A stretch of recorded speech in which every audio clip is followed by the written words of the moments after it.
ಸ್ಟೇಡಿಯಂನಲ್ಲಿ free ticket ಅಂತ ಘೋಷಿಸಿದ್ದು ಮಧ್ಯಾಹ್ನ 1 ಗಂಟೆಯಾದರೂ ಟಿಕೆಟ್ ವಿತರಣೆ ಆಗಲಿಲ್ಲ. ಇದೆಲ್ಲದರಿಂದ ಅಭಿಮಾನಿ ಪ್ರವಾಹ ಉಂಟಾಗಿದ್ದು ಪೊಲೀಸರು ನಿಖಿಲ್ ವಿರುದ್ಧ ದೂರು ದಾಖಲಿಸಿಕೊಂಡಿದ್ದರು. ಘಟನೆಯ ಬಳಿಕ ಪತ್ನಿ ಮಗು ಜೊತೆ ಮುಂಬೈಗೆ ತೆರಳಲು ದೇವನಹಳ್ಳಿ ಏರ್ಪೋರ್ಟ್ಗೆ ಆಗಮಿಸಿದ್ರು. ಈ ವೇಳೆ ಅವರನ್ನು ಬಂಧಿಸಲಾಗಿದೆ.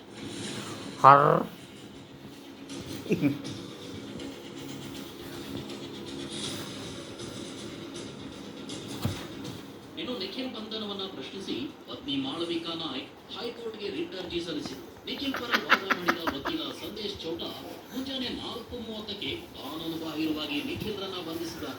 ತನಿಖಾಧಿಕಾರಿ ತಮ್ಮ ವಿವೇಚನೆ ಬಳಸದೆ ಸಿಎಂ ಸೂಚನೆ ಮೇರೆಗೆ ಬಂಧಿಸಿದ್ದಾರೆ ಅಂತ ಆರೋಪಿಸಿ ಪತ್ರಿಕಾ ವರದಿಗಳನ್ನ ಮುಂದಿಟ್ಟರು.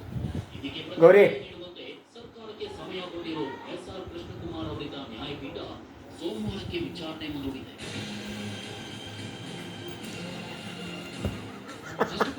ಈ ನಿಖಿಲ್ ಸೋಸ್ಲೆ ಸಾಮಾನ್ಯ ವ್ಯಕ್ತಿ ಅಲ್ಲವೇ ಅಲ್ಲ.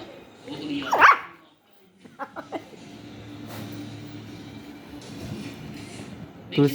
ಪತ್ನಿ ಮಾಳವಿಕಾ ನಾಯ್ಕ್ ಕೊಹ್ಲಿ ಮತ್ತು ಅನುಷ್ಕಾ ಶರ್ಮಾರ ಆಪ್ತರು.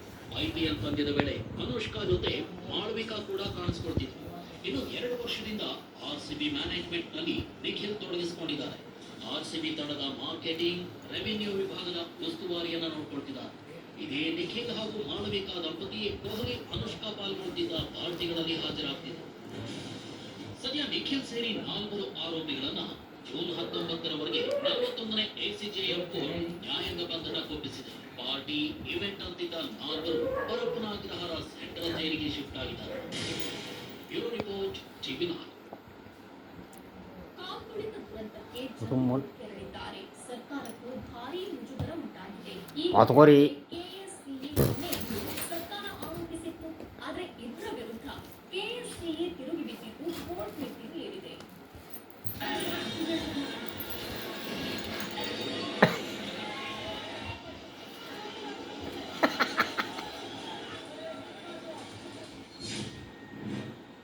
ಕೆಎಸ್ಸಿಎ ವಿರುದ್ಧ ಕ್ರಮಕ್ಕೆ ಮುಂದಾದ ಸರ್ಕಾರ, ಸಿಡಿದ ಕ್ರಿಕೆಟ್ ಸಂಸ್ಥೆ. ತುಳಸಿ ಯಾವ ಭೀತಿಯಿಂದ ಕೆಎಸ್ಸಿಎ ಪದಾಧಿಕಾರಿಗಳು ಅಚಲ. ಚಿನ್ನಸ್ವಾಮಿ ಸ್ಟೇಡಿಯಂ ಬಳಿಯ ಕಾಲ್ತುಳಿತದಲ್ಲಿ 11 ಆರ್ಸಿಬಿ ಅಭಿಮಾನಿಗಳ ಸಾವು ಸರ್ಕಾರಕ್ಕೆ ಸಂಕಷ್ಟ ತಂದೊಡ್ಡಿದೆ. ಹೈಕೋರ್ಟ್ ಸ್ವಯಂ ಪ್ರೇರಿತ ಪಿಐಎಲ್ ದಾಖಲಿಸಿದ ಬಳಿಕ ಎಚ್ಚೆತ್ತ ಪೊಲೀಸರು ಎಫ್ಐಆರ್ ದಾಖಲಿಸಿದರು.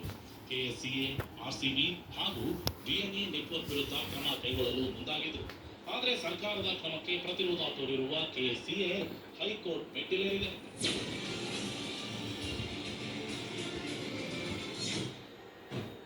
ಕೆಎಸ್ಸಿಎ ಅಧ್ಯಕ್ಷ ರಘುರಾಮ್ ಭಟ್, ಕಾರ್ಯದರ್ಶಿ ಎ ಶಂಕರ್, ಖಜಾಂಚಿಯಾಗಿರೋ ಇಎಸ್ ಜೈರಾಮ್ ಹೈಕೋರ್ಟ್ ಮೆಟ್ಟಿಲೇರಿದ್ದಾರೆ. ಎಫ್ಐಆರ್ ರದ್ದು ಮಾಡಬೇಕು ಅಂತ ಮನವಿ ಮಾಡಿದ್ದಾರೆ. ಅರ್ಜಿ ವಿಚಾರಣೆ ನಡೆಸಿದ ಹೈಕೋರ್ಟ್ ಬಂಧನದಿಂದ ರಕ್ಷಣೆ ನೀಡಿದ್ದು, ಅರ್ಜಿದಾರರ ವಿರುದ್ಧ ಬಲವಂತದ ಕ್ರಮ ಕೈಗೊಳ್ಳದಂತೆ ಮಧ್ಯಂತರ ಆದೇಶ ನೀಡಿದೆ. ಮಾನ್ಯ ನ್ಯಾಯಾಲಯ ಎಲ್ಲ ವಿಷಯಗಳನ್ನು ಪರಿಗಣಿಸಿ ಯಾವುದೇ ವಿಧವಾದಂತಹ ಕೋಯರ್ಸಿವ್ ಸ್ಟೆಪ್ಸ್ ಅನ್ನು, ಯಾವುದೇ ವಿಧವಾದಂತಹ ಅರೆಸ್ಟ್ ಮುಂತಾದಂತಹ ಕಠಿಣ ಕ್ರಮಗಳನ್ನು, ಯಾರ ವಿರುದ್ಧವಾದರೂ ಅರೆಸ್ಟ್ ಮುಂತಾದ ಯಾವುದೇ ಕ್ರಮಗಳನ್ನು ತೆಗೆದುಕೊಂಡು ತನಿಖೆಗೆ ಸಹಕರಿಸಬೇಕು. ನ್ಯಾಯಾಲಯದ